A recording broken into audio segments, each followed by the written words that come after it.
Hello dear students. Last class में हमने पढ़ा था पिट्स इंडिया एक्ट 1784। आज वीडियो नंबर 4 जिसमें हम पढ़ने जा रहे हैं नए और एक्ट्स। देखिए अब है 1786 का अधिनियम, एक्ट ऑफ 1786। 1786 का अधिनियम है ये। देखिए इस अधिनियम के द्वारा गवर्नर जनरल को विशेष परिस्थितियों में अपने परिषद के निर्णय को निरस्त कर अपने निर्णय को लागू करने का अधिकार प्रदान किया गया। ठीक है, जो गवर्नर जनरल थे उनको जो विशेष परिस्थिति में अपने परिषद के निर्णय को निरस्त कर अपने निर्णय को लागू करने का अधिकार प्रदान किया गया। मतलब वो परिषद को निर्णय को निरस्त कर सकते थे, ठीक, और अपने निर्णय को लागू कर सकते थे। क्वेश्चन आया हुआ है यूपीपीसीएस में सन 90 में। और साथ ही गवर्नर जनरल को प्रधान सेनापति की शक्तियां भी प्रदान की गई। गवर्नर जनरल की पावर को इस एक्ट में बढ़ा दिया गया। ठीक है, उक्त दोनों अधिकार सर्वप्रथम लॉर्ड कॉर्नवालिस ने प्राप्त किया। बहुत इंपॉर्टेंट क्वेश्चन है। इस 1786 का अधिनियम में जो मेन अधिकार था कि परिषद के निर्णय को निरस्त करके अपने निर्णय का को लागू करने का अधिकार, ये सबसे पहले हासिल किया लॉर्ड कॉर्नवालिस ने। ठीक है, अब अगला एक्ट है इसमें 1793 का चार्टर एक्ट। देखिए चार्टर एक्ट ऑफ 1793, इस अधिनियम के माध्यम से कंपनी के अधिकारों को 20 वर्ष के लिए बढ़ा दिया गया। जो कंपनी के अधिकार थे वो 20 वर्ष के लिए बढ़ा दिए गए। सबसे स्टार्टिंग में क्या थे, 15 वर्ष के लिए। और नियंत्रक मंडल के सदस्यों को भारतीय राजस्व से वेतन देने की व्यवस्था की गई। वो जो नियंत्रण मंडल थे उनको कहाँ से, उनके सदस्यों को जो वेतन दिया गया भारतीय राजस्व से देना स्टार्ट किया गया। ब्रिटिश भारतीय क्षेत्रों में लिखित विधियों द्वारा प्रशासन की नींव रखी गई। जो ब्रिटिश भारतीय क्षेत्रों में लिखित विधियों द्वारा लिखित में प्रशासन की नींव रखी गई। सभी कानूनों व विनियमों की व्याख्या का अधिकार न्यायालय को प्रदान किया गया। मतलब जो भी निर्णय या कानून बनाता था वो सब कौन बनाता था, बाद में न्यायालय। सभी कानून न्यायालय से पारित होने लगे। अब आता है 1813 का राजलेख। काफ़ी इंपॉर्टेंट क्वेश्चन है। लास्ट परीक्षा की दृष्टि जो क्वेश्चन पढ़े थे उसमें क्वेश्चंस भी आए थे, मैंने टिक मार्क किए थे। वो मैं इस एक्ट को पढ़ाने के बाद आपको रिवाइज कराऊंगा। ठीक है, देखिए 1813 का राजलेख, चार्टर एक्ट ऑफ 1813, कंपनी के एकाधिकार को समाप्त करने, उस पर और प्रभावी नियंत्रण स्थापित करने तथा ईसाई मिशनरियों की भारत में और अधिक स्वायत्तता की मांग के मद्देनजर यह राजलेख पारित किया गया। यानी जो इसमें उसका एकाधिकार को समाप्त किया गया और उस पर जो प्रभावी नियंत्रण स्थापित किए जा रहे थे उनको, तथा ईसाई मिशनरियों की भारत में और अधिक स्वायत्तता की मांग के मद्देनजर यह राजलेख पारित किया गया। ईसाई मिशनरियों की बातों को सुना गया। इस राजलेख द्वारा अधोलिखित प्रावधान किया गया। जो प्रावधान किए गए उनको ध्यान से समझें। इस चार्टर द्वारा पहली बार ईसाई मिशनरियों को भारत में धर्म प्रचार की अनुज्ञा दी गई। अभी मैंने बताया आपको, इनकी बात को सुना गया। ये UPUDA 02 के पेपर में आया है 2002 में। ईसाई मिशनरियों को भारत में धर्म प्रचार की अनुज्ञा दी गई किस एक्ट में, चार्टर एक्ट में, यानी 1813 का राजलेख। कंपनी के व्यापारिक एकाधिकार को समाप्त कर, जो कंपनी के व्यापारिक एकाधिकार थे उसको समाप्त कर सभी ब्रिटिश जनों को व्यापार का अधिकार प्रदान कर दिया गया। मतलब सब किसके अंडर में आ गया, ब्रिटिश जनों को व्यापार का अधिकार प्रदान कर दिया गया। ब्रिटिश जन ही इस व्यापार को कर सकते थे। किंतु चीन के साथ व्यापार और चाय के व्यापार के एकाधिकार को बनाए रखा गया। चीन के साथ व्यापार और चाय का व्यापार, जितने व्यापार थे चीन के साथ ही चाय का भी था उनके साथ, तो उस एकाधिकार को बनाए रखा गया। भारतीयों की शिक्षा पर प्रतिवर्ष 1 लाख रुपए खर्च करने का उपबंध किया गया। हर साल भारतीय शिक्षा पर 1 लाख रुपए खर्च होने लगे। ये क्वेश्चन आया भी है BPSC 2008 में। तो स्थानीय स्वायत्त शासी संस्थाओं को करारोपण का अधिकार दिया गया। जो स्थानीय स्वायत्त शासी संस्थाएं थी उनको करारोपण का अधिकार प्रदान किया गया। ध्यातव्य है कि इस राजलेख द्वारा कलकत्ता मुंबई और मद्रास सरकारों द्वारा निर्मित विधियों का ब्रिटिश संसद द्वारा अनुमोदन अनिवार्य कर दिया गया। यानी जो इनके द्वारा निर्मित विधियां थी ब्रिटिश संसद द्वारा इनका अनुमोदन अनिवार्य कर दिया गया। और ब्रिटिश सम्राट की स्वीकृति से कंपनी को गवर्नर जनरल, ब्रिटिश सम्राट की स्वीकृति से कंपनी को गवर्नर जनरल, गवर्नरों तथा प्रधान सेनापतियों की नियुक्ति का अधिकार दिया गया। जो ब्रिटिश सम्राट थे वही कंपनी का गवर्नर जनरल चुनते थे, गवर्नर चुनते थे तथा प्रधान सेनापति भी वही नियुक्त किया करते थे। तो इस बेस पर कुछ एक्ट्स पर कुछ क्वेश्चंस थे, ये देख लेंगे। क्वेश्चन था सर्वप्रथम किस गवर्नर जनरल को तथा किस अधिनियम द्वारा गवर्नर जनरल तथा मुख्य सेनापति दोनों की शक्तियां प्रदान की गई? लॉर्ड कॉर्नवालिस को 1786 के अधिनियम द्वारा। फिर एक क्वेश्चन आया था किस एक्ट द्वारा गवर्नर जनरल को अपनी परिषद के निर्णयों को अस्वीकृत करने की शक्ति पुनः दे दी गई और इसे आगे आने वाले गवर्नरों के लिए भी विस्तृत किया गया? तो चार्टर एक्ट 1793 में। अभी हम पढ़ रहे थे इसको। नियंत्रक मंडल के सदस्यों को भारतीय राजस्व से वेतन देने का प्रावधान किस अधिनियम के तहत किया गया? 1793 का राजलेख के तहत। ठीक है, ठीक है। अगला क्वेश्चन है ईसाई मिशनरियों को भारत में धर्म प्रचार की अनुमति और कौन सा राजलेख प्रदान करता है? 1813 का। जो ईसाई मिशनरी की बात बताई मैंने आपको, 1813 के चार्टर द्वारा भारतीयों की शिक्षा पर व्यय के लिए कितनी राशि नियति की? 1 लाख रुपए। अभी हमने डिस्कस किया इस पे। भारत में आकर बसने तथा व्यापार करने के लिए आने वाले अंग्रेजों को लाइसेंस लेना किस चार्टर द्वारा अनिवार्य कर दिया गया? 1813 के चार्टर अधिनियम द्वारा। ब्रिटिश को व्यापार करने का अधिकार था। तो ये कुछ क्वेश्चंस थे जो कल टॉपिक में थे, लेकिन इसका टॉपिक मैंने पढ़ाया नहीं था। अब अगला है 1833 का राजलेख। देखिए 1813 के चार्टर अधिनियम के पश्चात भारत में कंपनी के साम्राज्य में काफ़ी वृद्धि हुई।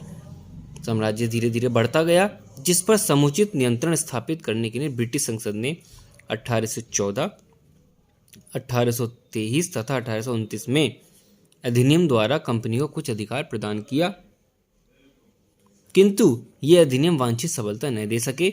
अतः 1833 में तीसरा चार्टर अधिनियम पारित कर अधोलिखित प्रावधान किया गया। यथा अब प्रावधान क्या थे इसमें?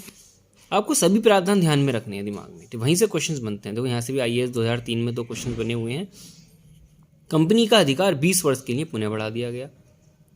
15 से फिर 20 हुआ, 20 से फिर यहाँ पर 20 हो गया। बंगाल के गवर्नर जनरल को संपूर्ण भारत का गवर्नर जनरल बना दिया गया। जो बंगाल के गवर्नर जनरल थे उनको पूरे भारत का गवर्नर जनरल बना दिया गया इस अधिलेख में, राजलेख में, 1833 के। इस प्रकार इस राजलेख द्वारा देश की शासन प्रणाली का केंद्रीकरण कर दिया गया, यानी सेंट्रल बन गया पूरा सेंटर भारत का। ये क्वेश्चन बनाया आया है IAS 2003 में कि किस एक्ट द्वारा, ये क्वेश्चन होगा कि किस एक्ट द्वारा देश की शासन प्रणाली का केंद्रीकरण कर दिया गया? तो चार्टर एक्ट 1833, यानी 1833 का राजलेख। सपरिषद गवर्नर जनरल को पूरे भारत के लिए कानून बनाने का अधिकार प्रदान किया गया। तो हम पढ़ चुके परिषद के साथ, ठीक है। किंतु नियंत्रक मंडल इस कानून को अस्वीकृत कर स्वयं कानून बना सकता था। बस एक नियंत्रण मंडल था जो इस कानून को अस्वीकृत कर स्वयं कानून बना सकता था। गवर्नर जनरल की परिषद द्वारा पारित कानून को अधिनियम कहा जाने लगा। ज्ञातव्य है कि इसके पूर्व निर्मित विधियों को विनियम कहा जाता था। क्या कहा जाता? विनियम कहा जाता था, ठीक है।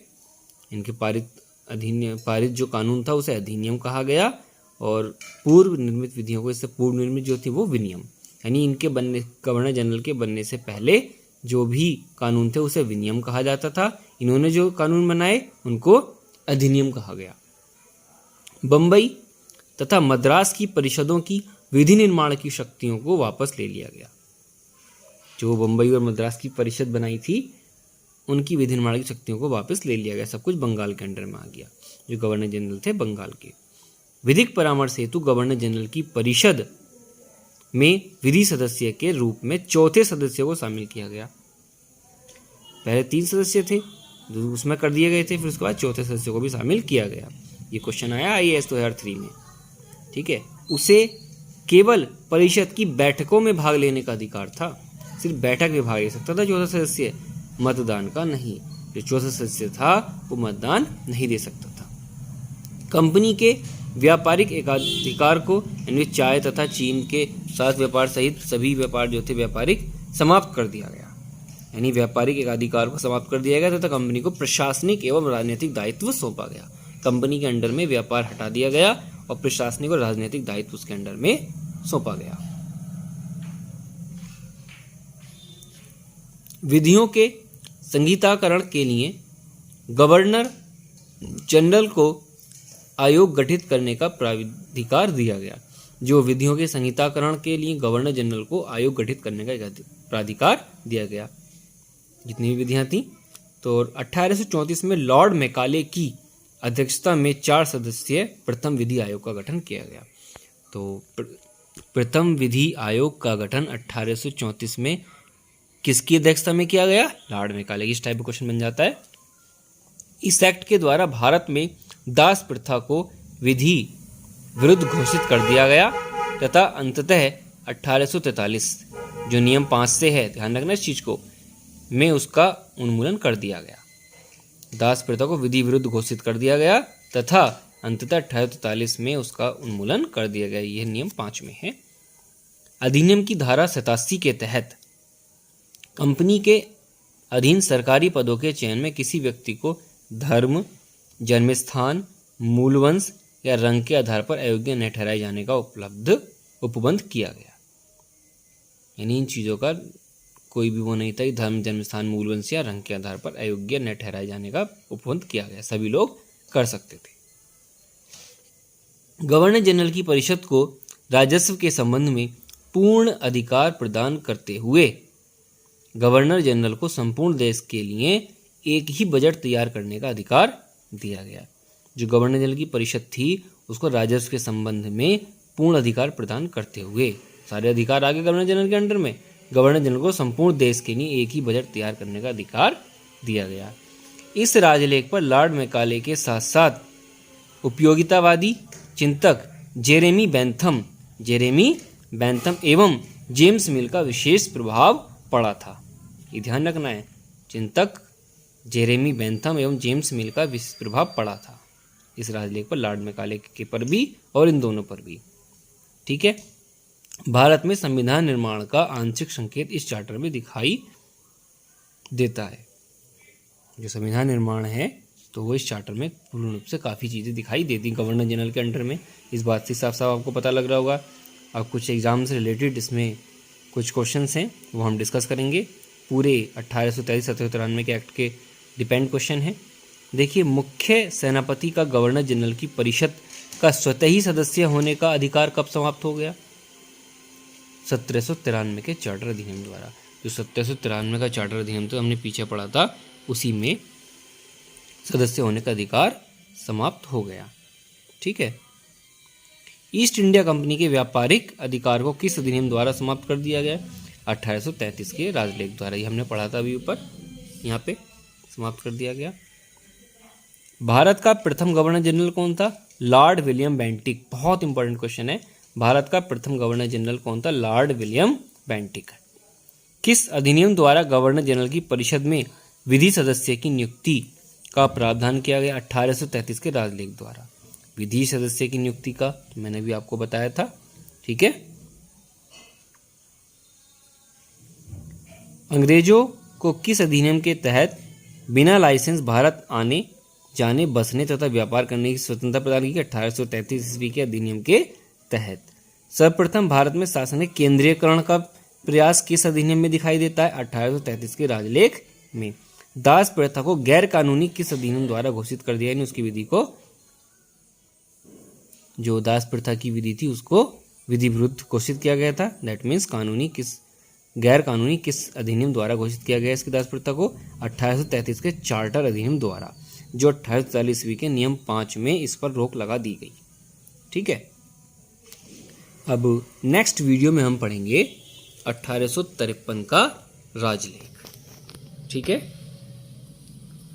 और साथ ही भारत सरकार अधिनियम 1858, जहाँ जब तक कंपनी रही थी ईस्ट इंडिया कंपनी। तो स्टूडेंट्स इसको अच्छे से स्टडी करें। ओके, गुड लक स्टूडेंट्स, मिलते हैं नेक्स्ट वीडियो में। Have a nice day.